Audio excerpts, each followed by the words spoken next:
Boa noite, pessoal. Muito obrigado pela presença de vocês hoje aqui.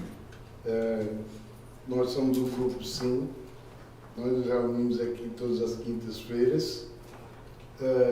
Temos alguns trabalhos que a gente desempenha. Primeiramente, esse momento de educação e de compartilhamento de ideias, né? Uma palestra que a gente faz das 7h30 até as 8 horas, logo seguido pelo passo magnético, que é administrado aqui na outra sala pelos colegas da casa.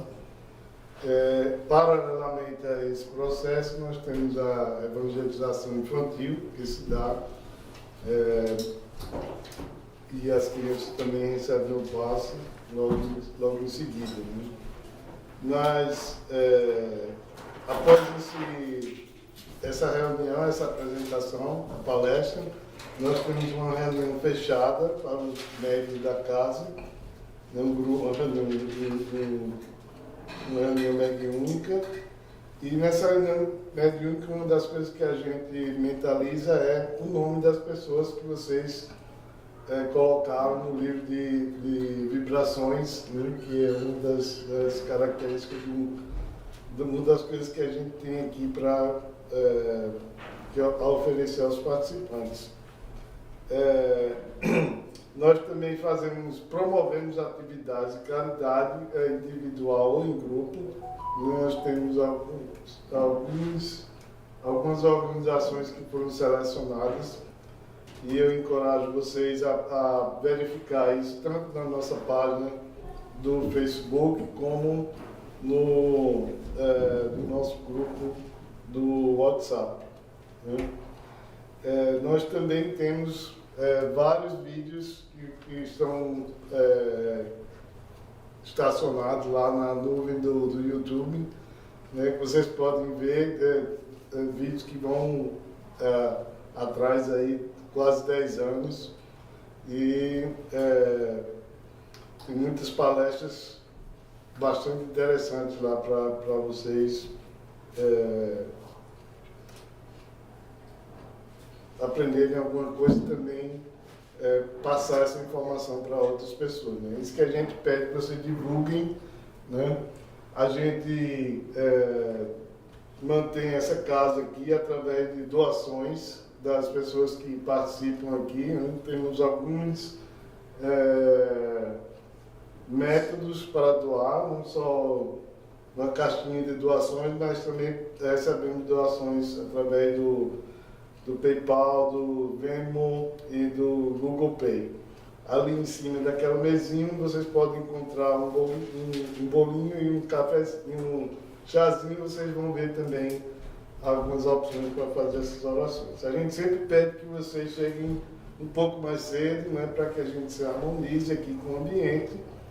E após a palestra e antes do passe, que por favor também permaneçam o mais calmos possível, né, para que a gente não cause nenhuma perturbação lá no passe, né? Assim como outras atividades que podem estar ocorrendo aqui na Unity, né, que a gente utiliza 2 salas, mas às vezes tem outros grupos que desenvolvem outras atividades, né?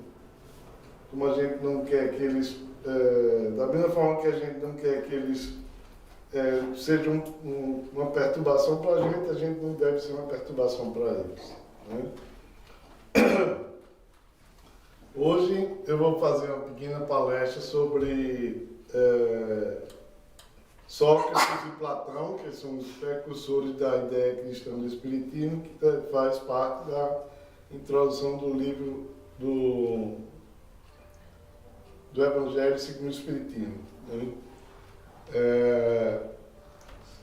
Primeiramente, eu gostaria de fazer uma pequena oração para dar início aos nossos trabalhos.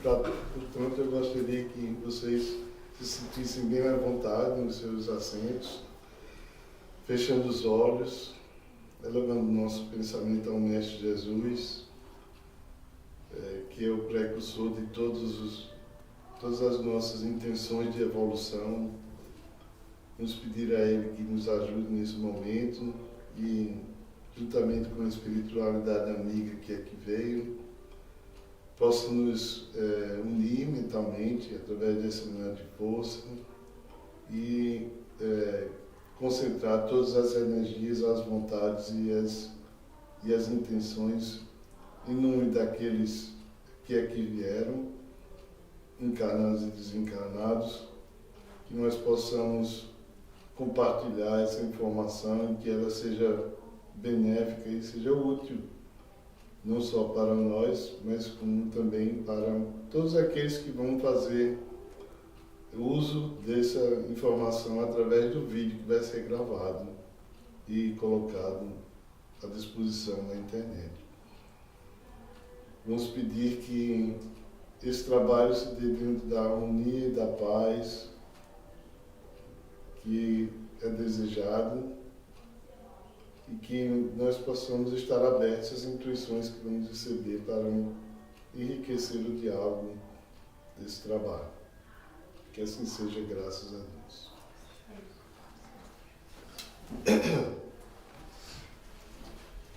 Então,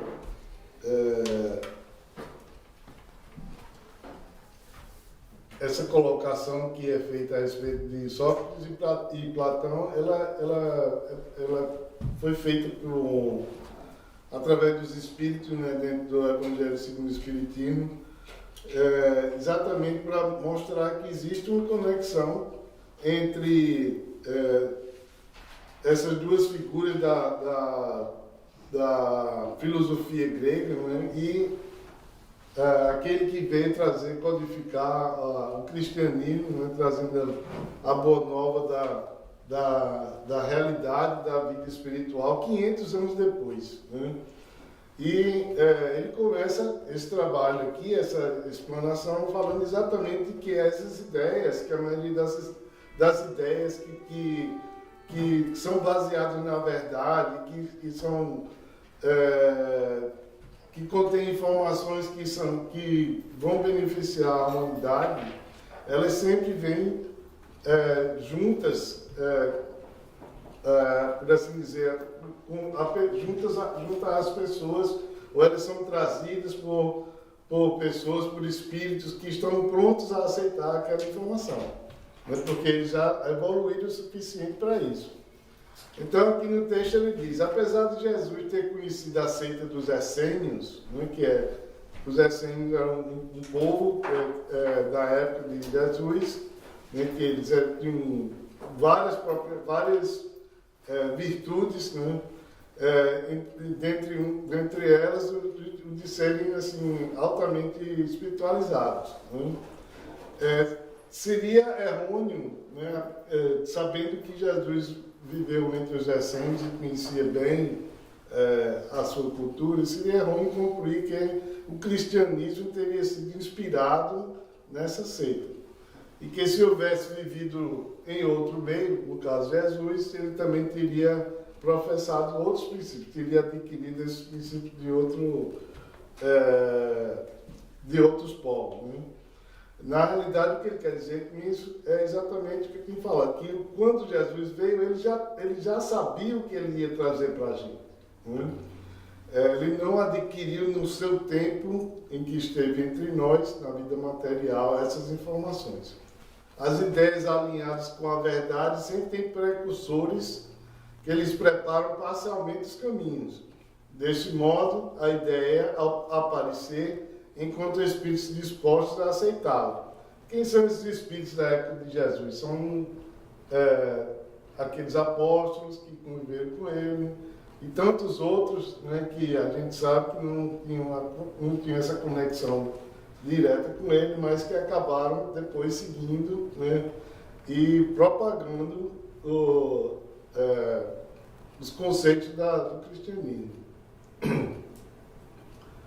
Então, essa preparação, como eu falei, já começou desde a época de Sócrates e Platão. E a gente vai ver aqui, mais adiante, exatamente as comprovações dessa constatação, né? Sócrates, como Cristo, nada escreveu. Tudo que se sabe a respeito de Sócrates foi escrito por seu discípulo, Platão. Da mesma forma que Jesus, né, não escreveu, não deixou nenhum livro escrito, né, tudo que a gente sabe a respeito de Cristo, de Jesus Cristo, foi escrito por outras pessoas. Né?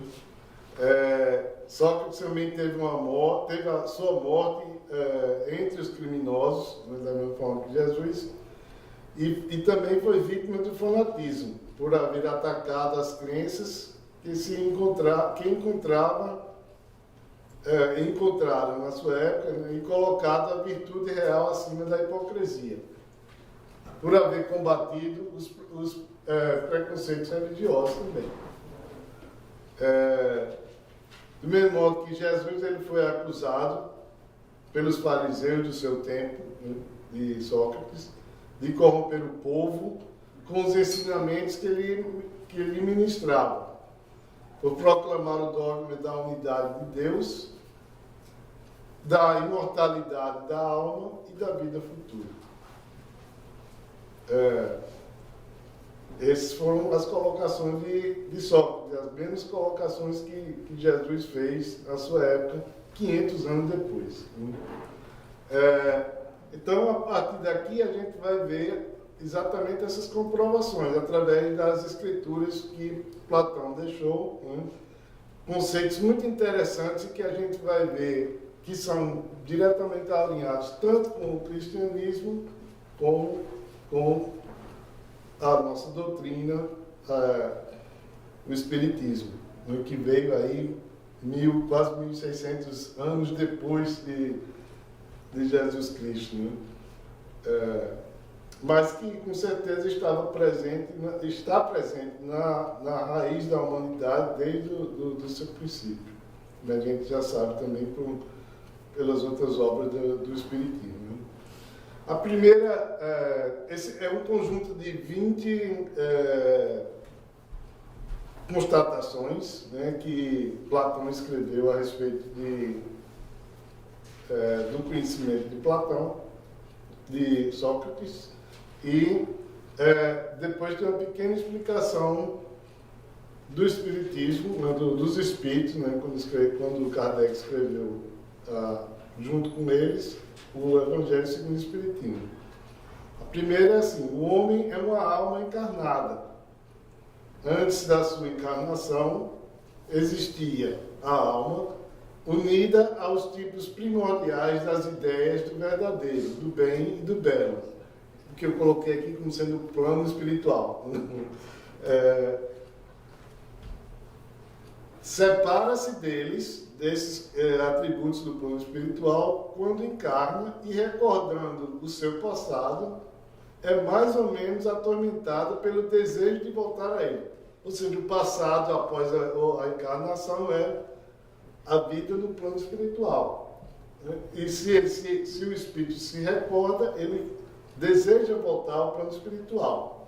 E é um desejo que a gente sabe é bem comum entre os espíritos que desencarnam, porque eles se sentem bem após o processo de desencarne. A maioria deles, é claro.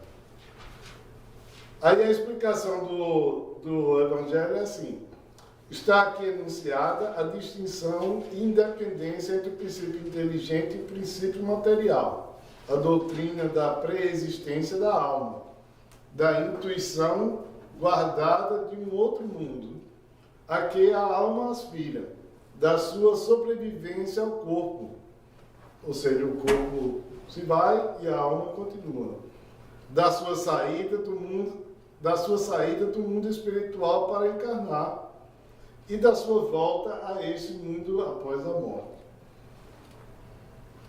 Algum comentário a respeito dessa primeira colocação? Bem claro, né? A segunda diz assim: a alma se transvia e perturba quando se serve do corpo para considerar qualquer objeto. Tem vertigem, como se estivesse ébria, porque se prende às coisas que estão sujeitas à mudança, ao passo que, quando contempla a sua própria essência, a essência do Espírito, dirige-se para o que é puro, eterno e imortal, e sendo ela dessa natureza, permanece aí ligada, portanto, por tanto tempo quanto possa, cessando então os seus transviamentos, pois que está unida ao que é imutável. E a esse estado da alma é que se chama sabedoria. Eu achei extremamente interessante essa última parte aqui, né? Quando ele diz que o estado da alma é que se chama sabedoria. É quase como se fosse...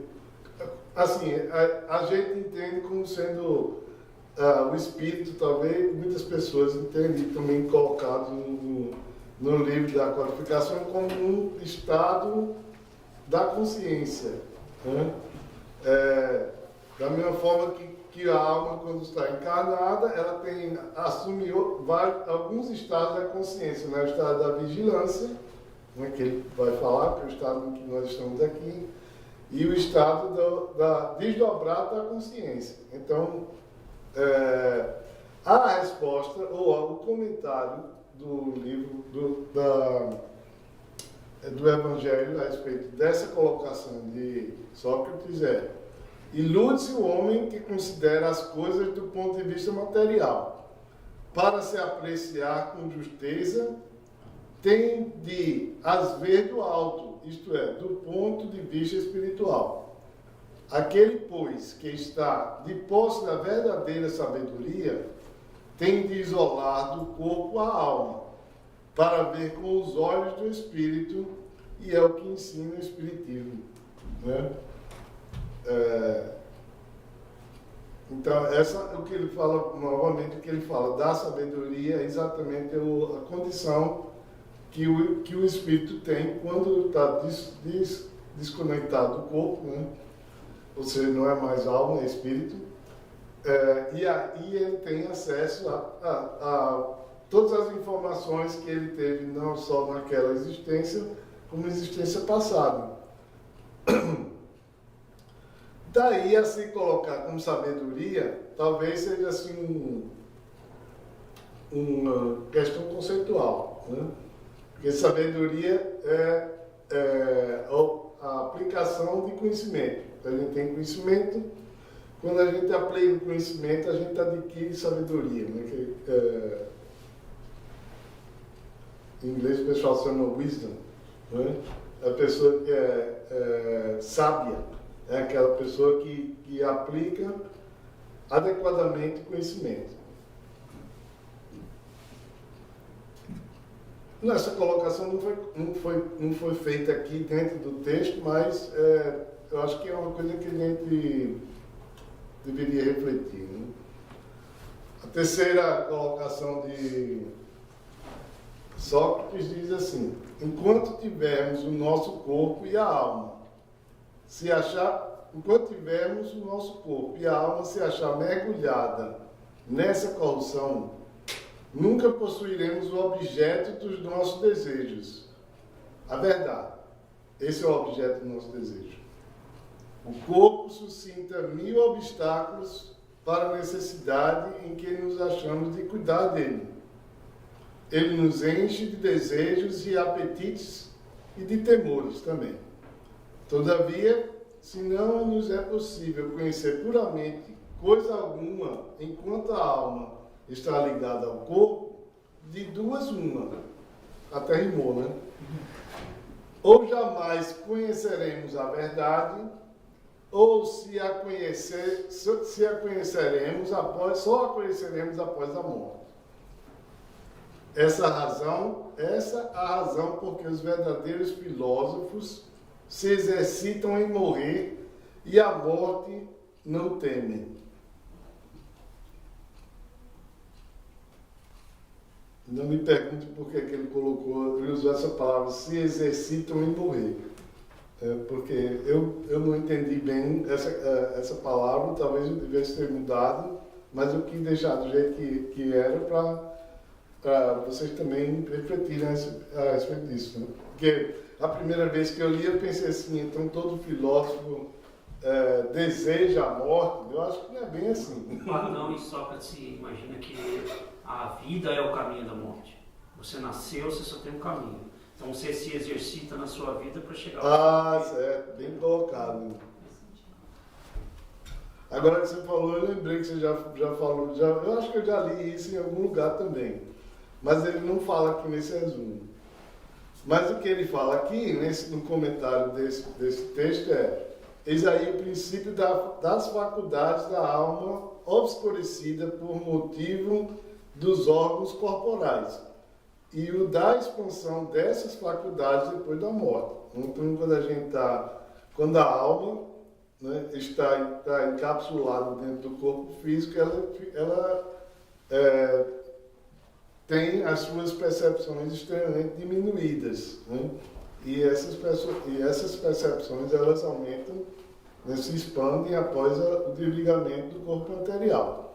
E isso é uma característica apenas de almas já evoluídas, né? Essa completa expansão, né? Ele está fazendo questão aqui de frisar, né? É característica apenas de almas já evoluídas. O mesmo não se dá com as almas impuras, ou seja, menos evoluídas, né?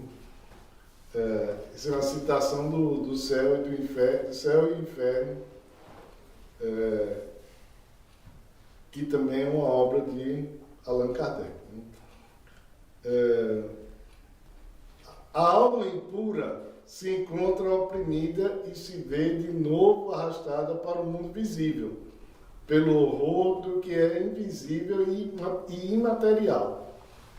Erram em torno dos monumentos e dos túmulos almas que ainda conservam alguma coisa de forma material, o que faz que a vista humana possa percebê-las. À medida que o espírito mentaliza o seu corpo material ou os elementos da existência passada, ele está ainda conectado e mantém essa conexão continuamente, enquanto ele assim quiser, né, ou assim achar necessário, até que um dia, né, venha a luz e aí ele se diga, opa, não preciso mais disso, o que é que eu estou fazendo aqui? Aí ele vai embora. Como existe essa conexão com o mundo material, existe também a propensão do espírito, né, de se fazer visível para aqueles que pressentem, né? Acredito até que eles fazem isso inconscientemente, porque esses são espíritos que não estão plenamente evoluídos, né? Como ele colocou aqui também.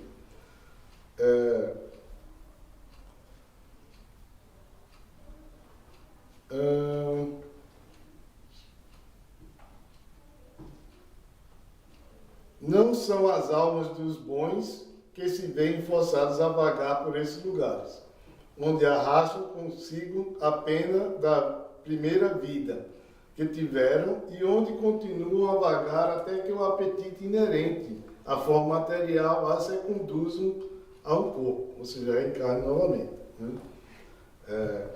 O princípio da reencarnação se acha aí descrito, né, bem descrito, mas também o estado das almas que se mantém sob o jugo da matéria é descrito, né?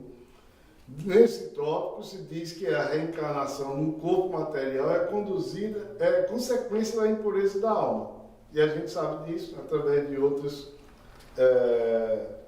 livros, que à medida que o espírito evolui, ele se torna menos material, ou menos dependente da materialidade, e assim, um dia ele não vai precisar mais reencarnar.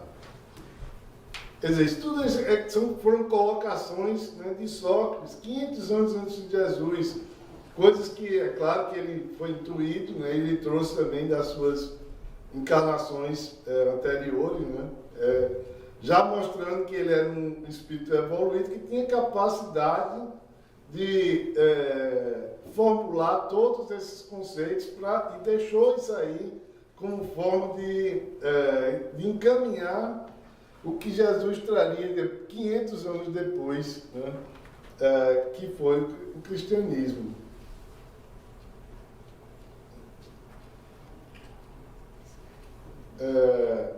outra colocação aqui, ele diz: os demônios ocupam um espaço que separa o céu da terra. Constituem o laço que une o grande todo a si mesmo, não entrando nunca a divindade em comunicação direta com o homem. É por intermédio dos demônios que os deuses entram em comércio e se entretêm com ele, quer durante a vigília, quer durante o sono. E aí o Evangelho, segundo o Espiritismo, colocou aqui como explanação desse conceito a palavra daimon, da qual deriva o termo demônio, não era na antiguidade considerada pejorativamente, como nos tempos modernos. Não designava exclusivamente seres superiores chamados deuses. Não designava exclusivamente seres malfazejos, mas todos os espíritos em geral, dentre os quais se destacavam os espíritos superiores, chamados deuses. E os menos elevados, ou demônios, propriamente ditos, que comunicavam diretamente com os homens. Faz sentido, né, que um espírito menos evoluído tenha mais facilidade de se comunicar com o homem, já que a gente está próximo à materialidade, assim, nós estamos na materialidade e eles ainda estão próximos a essa condição. Né?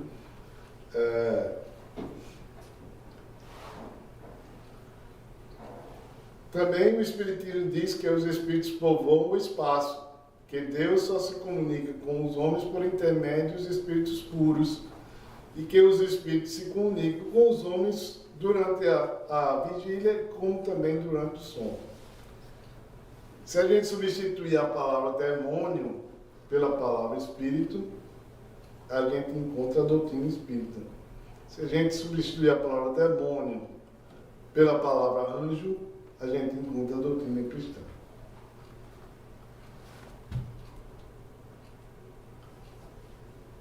Alguma questão?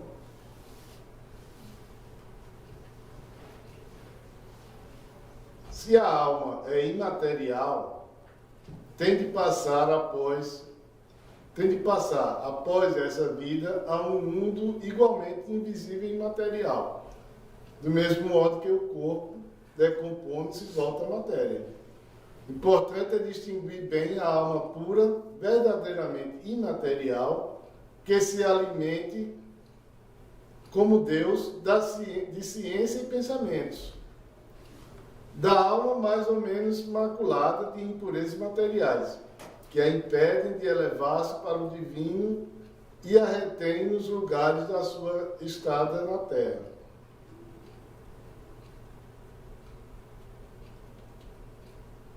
E o comentário diz: Sócrates e Platão, como se vê, compreendiam perfeitamente os diferentes graus de desmaterialização da alma. Insistem na diversidade de situações que resulta para elas de sua maior ou menor pureza. O que se dizia por intuição, o que eles diziam por intuição, o Espiritismo prova com inúmeros exemplos.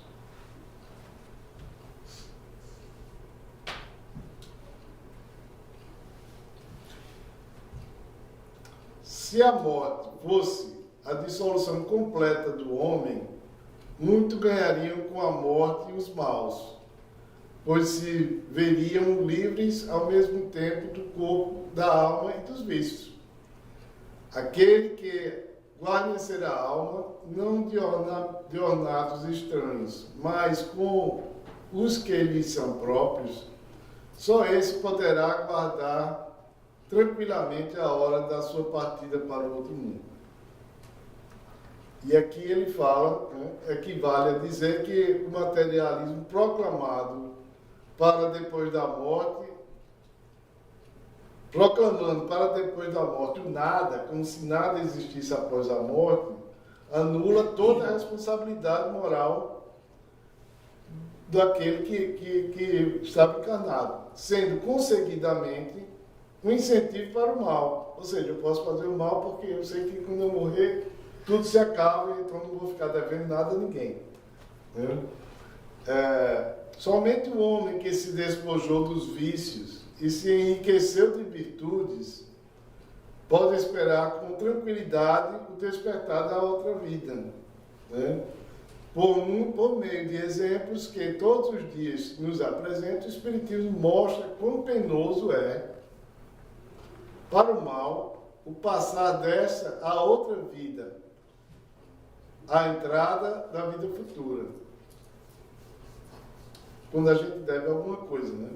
É por isso que, se não me engano, no livro do Iné diz, antes de você desencarnar, peça perdão às pessoas pelo mal que vocês as fez, né? Porque pelo menos você está... é claro que tem que ser um pedido de perdão com valor, né? Que não seja da boca para fora, tem que ser do coração, tem que vir do coração. Mesmo que a gente não seja perdoado, mas só o fato da gente pedir o perdão de coração já vai ajudar a gente na nossa evolução, na nossa passagem, né, e nos primeiros tempos no retorno à vida espiritual. É mais ou menos o que ele fala aqui, né? São essas virtudes que a gente adquire. É claro que não é só pedir perdão, a gente tem que fazer a caridade, a gente tem que respeitar as pessoas, respeitar as crenças, a gente tem que ajudar as outras pessoas a crescerem junto conosco, né? Essas são as virtudes que ele fala aqui. Então, eu vou ler mais uma, são 20 ao todo, mas eu sabia que não ia dar tempo para a gente ver todos, né? Se vocês estiverem interessados, por favor, olhem lá no livro do Evangelho que vai mostrar, mas são tantas que são tão interessantes que eu poderia ficar aqui pelo menos mais uma hora falando sobre elas. Mas para fechar, eu vou ler mais uma. O corpo conserva bem impressos os vestígios dos cuidados de que foi objeto e dos acidentes que sofreu. Dá-se o mesmo com a alma. Quando despida do corpo, ela guarda evidentes os traços do seu caráter, de suas afeições e as marcas que lhe deixaram todos os atos da sua vida. Assim, a maior desgraça que pode acontecer ao homem é ir para o outro mundo com a alma carregada de crimes, né? E a gente sabe bem disso aí, tem vários relatos, né, na literatura espírita a respeito das sequelas, né, que a gente impõe ao nosso perispírito, né, que esse é o elemento que faz esse transporte. Bárbara gosta de dizer que é o médio de transporte, que transporta, hoje ele transportou água para aqui para o centro. Né? E todos nós somos um médio de transporte, porque o nosso perispírito, tudo que a gente faz na existência material, fica gravado no nosso perispírito. Né? Todas as emoções que a gente se submete, né? Boas ou ruins, elas ficam ali guardadas, né? Através da energia que essas ações, esses pensamentos e esses sentimentos carregam. Né? E é isso que ele está falando aqui. Né? Ele falou dos crimes, mas é claro que, da mesma forma que tem essa transferência, também tem a transferência das coisas boas. Né? Aqui está outro ponto capital, confirmado hoje pela experiência, o de que a alma não depurada conserva as ideias e as tendências e o caráter e as paixões que teve na Terra. Não é inteiramente cristã essa máxima. Mas a máxima é: mais vale receber do que cometer uma injustiça. Aliás, isso é uma pergunta. Mais vale receber do que cometer uma injustiça? Eu acho que ninguém quer receber injustiça, mas a gente recebe a injustiça na medida do que a gente faz também, né? Ação e reação. O mesmo pensamento exprimiu Jesus usando dessa figura. Se alguém vos bate uma face, apresentar-lhe a outra. Nesse caso aqui, apresentar a outra face é a face da bondade, do perdão e do amor que faz a gente amar os nossos inimigos, né? Como colocado também no Evangelho. Então, pessoal, o nosso tempo acabou. Eu gostaria de saber se vocês têm alguma pergunta, algum comentário que vocês gostariam de fazer. Ainda tem 5 minutos. Eu gostaria primeiramente de dizer que eu fiquei muito feliz em fazer essa palestra de hoje, né? Espero que vocês tenham gostado também e, novamente, se vocês têm algum comentário, eu gostaria de ouvir. Não. Ninguém quer comentar. Nem você, Bárbara. Se você pudesse falar para a gente um pouquinho, ligar esse que você disse que Sócrates veio também, Jesus já sabia o que ia fazer, né?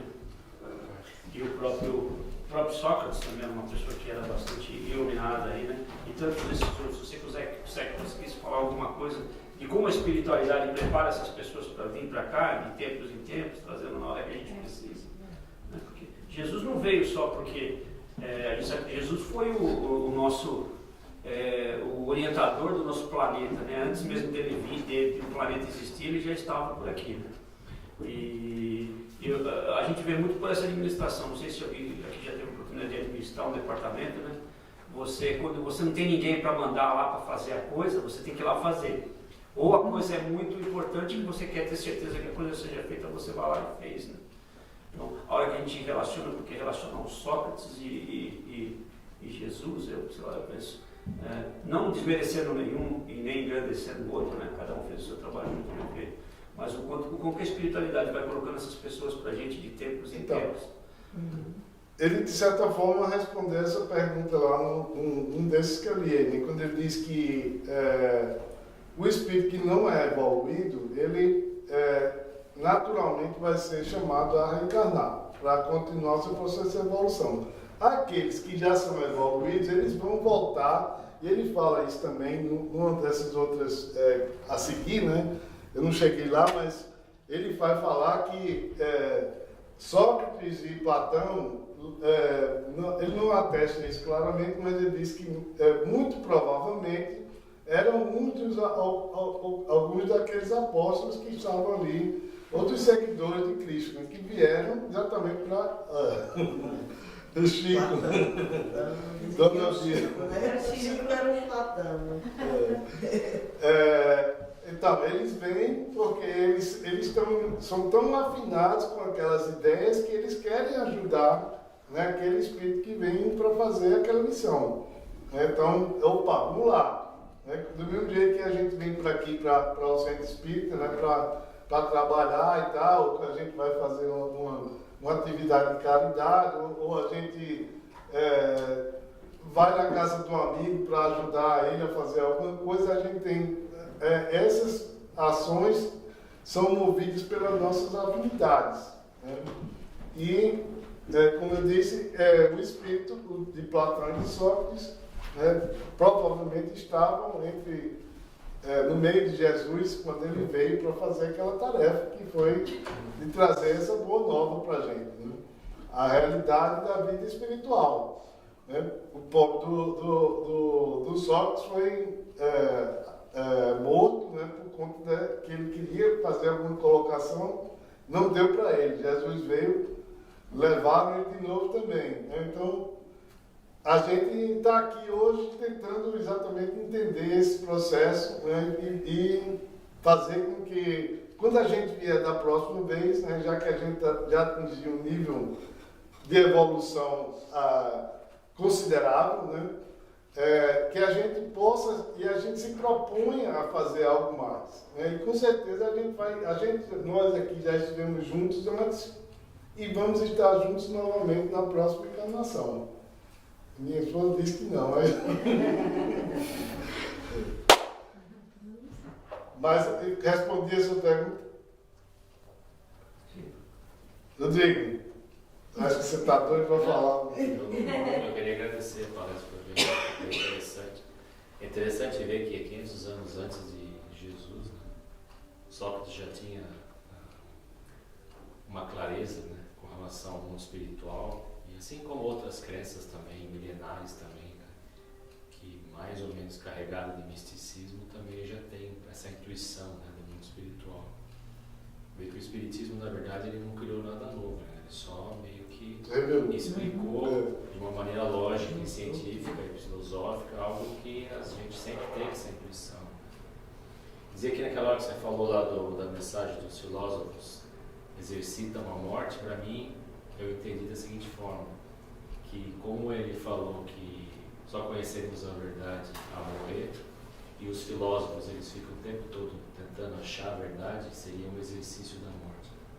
Ficar tentando descobrir a verdade através de teorias filosóficas, hipóteses filosóficas, seria esse exercício da morte. De maneira que eu interpretei a frase. Parabéns, obrigado. Muito obrigado a vocês. Agora a gente vai pedir que vocês permaneçam em concentração enquanto a gente vai preparar o passo. Fazendo comigo, sabe? Bem lembrado. Vamos fechar os nossos olhos, levar novamente nossos pensamentos ao plano espiritual, agradecendo ao trabalho que foi facilitado pelos nossos amigos que aqui vieram, higienizando o ambiente, preparando as nossas consciências para os conceitos que foram aqui compartilhados. Vamos pedir que essa energia, esse amor, esse carinho, essa compreensão que foram aqui compartilhados, que eles se propaguem a partir desse local, a casa dos nossos amigos que aqui não puderam estar, dos nossos familiares, dos nossos vizinhos, nossos entes queridos que já partiram antes de nós, continuam na sua jornada evolutiva. Que essa energia também favoreça aqueles necessitados que, por algum motivo, estão passando por dificuldades materiais ou imateriais. Vamos pedir que essa energia chegue à mente dos poderosos, trazendo claridade para os seus pensamentos, para que eles possam enxergar o melhor caminho para os seus povos, e que esse caminho seja o caminho da paz e da união. Que haja fraternidade aonde essa energia chegar, que haja luz onde essa luz for necessária, e que possamos, com a graça de Deus, estar aqui reunidos novamente na semana que vem. Vamos pedir que esse ambiente seja